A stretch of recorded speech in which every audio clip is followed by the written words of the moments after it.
Era inverno no hemisfério norte, e nessa época do ano nevascas muito fortes são frequentes nas terras altas.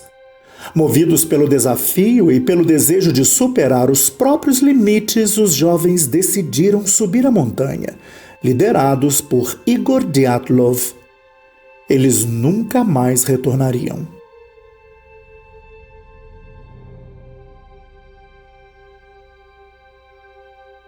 Inicialmente, o grupo era formado por 10 pessoas, 8 homens e 2 mulheres.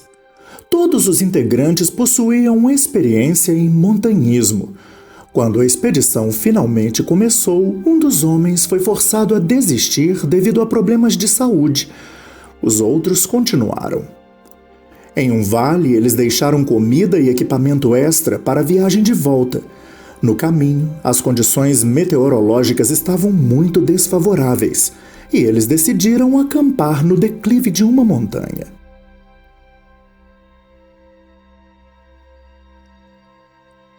O líder do grupo demorou muito para enviar notícias ao seu clube esportivo.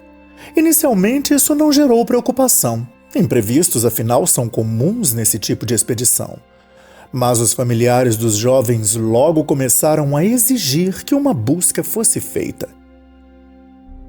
Em 26 de fevereiro, o acampamento foi encontrado completamente abandonado. A barraca estava destruída. Havia pegadas humanas que apontavam para um bosque. Ao lado de restos de uma fogueira, debaixo de um pinheiro, foram encontrados os 2 primeiros corpos, descalços e praticamente nus. Entre o pinheiro e o acampamento havia outros 3 cadáveres. Os outros 4 mortos só foram encontrados mais de 2 meses depois. Estavam em um barranco cobertos por 4 metros de neve.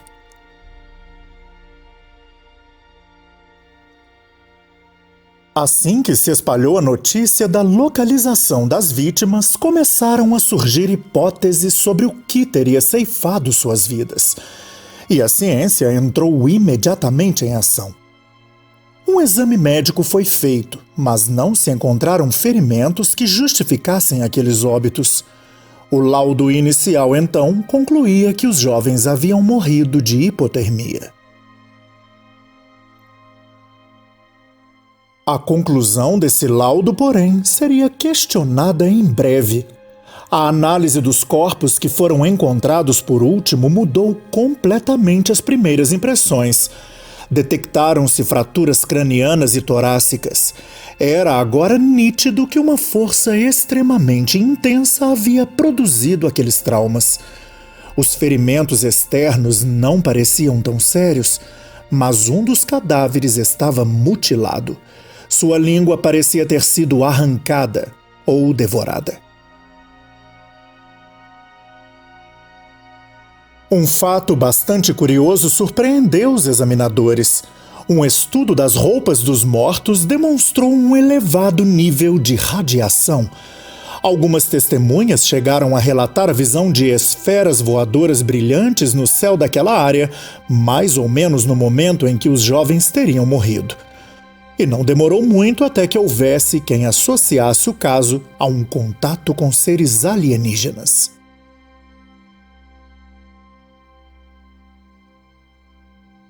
Aquela região é até hoje habitada por um povo indígena que tem uma cultura muito própria e poderia ter reagido violentamente ao pensar que seu lar havia sido invadido pelos aventureiros. Mas a hipótese de que esse povo tenha assassinado os jovens por questões territoriais foi descartada de imediato. Não havia sinais de uma intensa luta corporal. No momento do suposto ataque, os expedicionários não estavam dormindo, tanto que foram encontrados a uma distância considerável do acampamento. Certamente teriam reagido caso tivessem sido hostilizados pelos indígenas.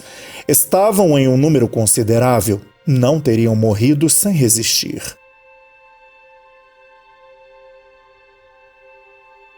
Pelo que tudo indica, o grupo deixou o acampamento durante a noite.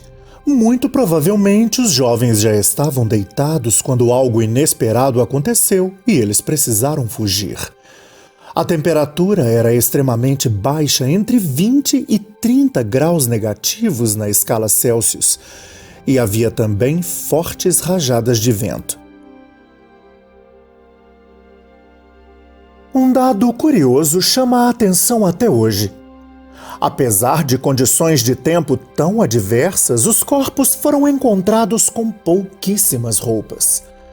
Relatou-se na época que alguns calçavam apenas um sapato e outros somente meias.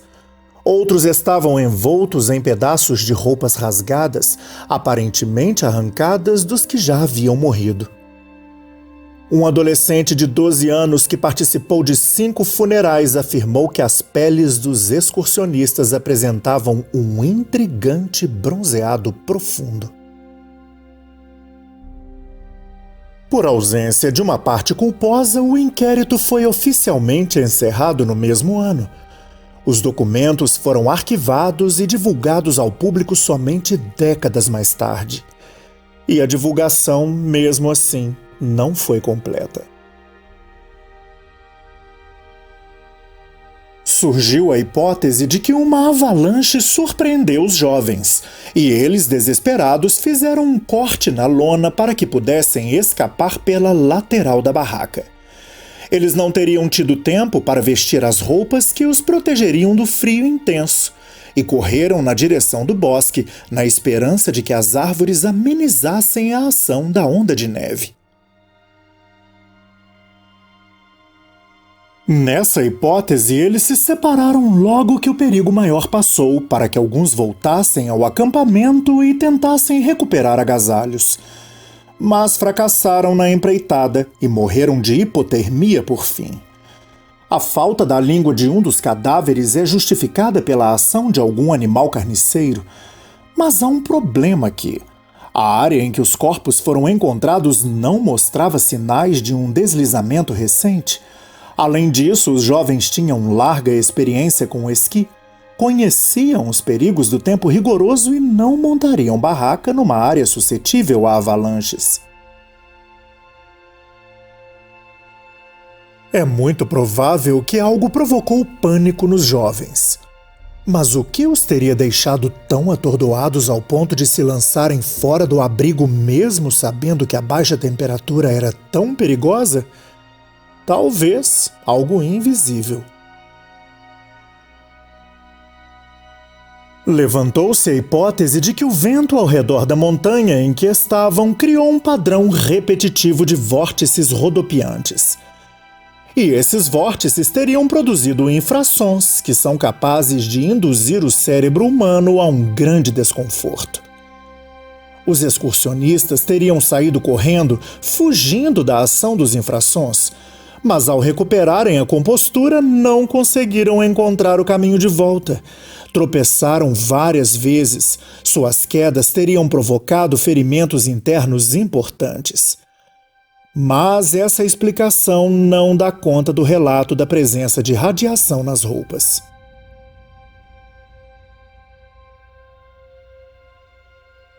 Desde os primórdios, a humanidade tem demonstrado uma forte tendência à criação de mitos dos mais variados e a crença na influência de seres imaginários sobre os nossos destinos.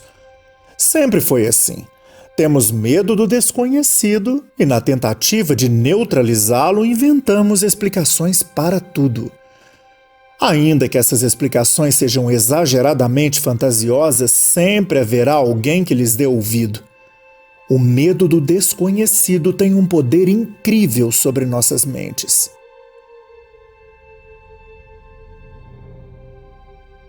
Para os mais crédulos, os esquiadores teriam sido atacados por uma criatura misteriosa, o Yeti, também conhecido como Pé Grande, o abominável Homem das Neves. Os jovens teriam sido caçados por esse ser grande e peludo, não exatamente para que servissem como comida, mas por terem invadido sua área. Na minha humilde opinião, essa hipótese é tão absurda quanto a que levanta a possibilidade de um contato com alienígenas. Mas cada um crê no que mais lhe conforta o coração. As crenças são afinal criadas para proporcionar conforto. quase nunca têm uma base racional e geram muito dinheiro. Até mesmo documentários já foram produzidos sobre o suposto ataque de um iete aos pobres excursionistas.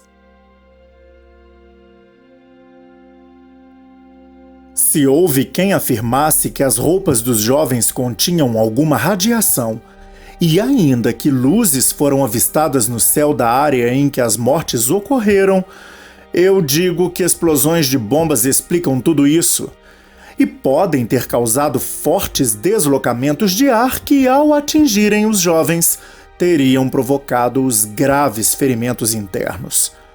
Os esportistas podem ter tido sua situação agravada pela hipotermia, tentando fugir de algo que lhes causou pavor. Bom, eu sou um sujeito desconfiado.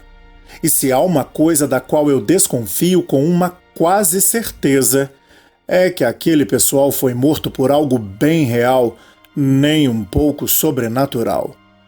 Devemos nos lembrar de que o ocorrido se deu em pleno período da Guerra Fria. A União Soviética e os Estados Unidos disputavam uma corrida armamentista muito intensa. E testes militares eram bastante comuns em áreas isoladas. Pois bem, como eu sou um bom mineiro, concordo com um trecho do meu conterrâneo João Guimarães Rosa.